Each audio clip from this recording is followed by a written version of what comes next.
आपल्यासोबत नागपूरहून वैदेही सुद्धा आहे, आपण तिच्याशीही बोलूयात. वैदेही, कॅश बॉम्ब टाकलेला आहे अंबादास दानवे यांनी आणि याचे पडसाद आता आज नागपूरच्या अधिवेशनात उमटताना दिसतील. काय एकंदरीत त्या पार्श्वभूमीवर वातावरण नागपुरातलं?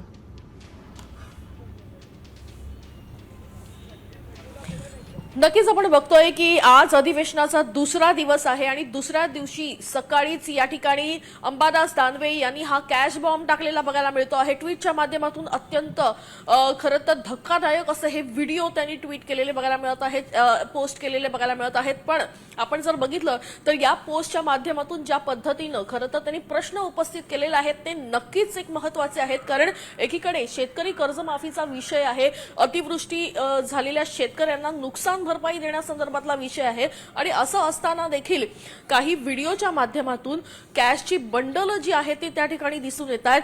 आमदारांचे त्या संदर्भातले काही फोटोज जे आहेत ते बघायला मिळत आहेत. त्याच्यामुळे नेमके हे आमदार कोण आहेत असा प्रश्न देखील त्यांनी या पोस्टच्या माध्यमातून विचारलेला बघायला मिळत आहे.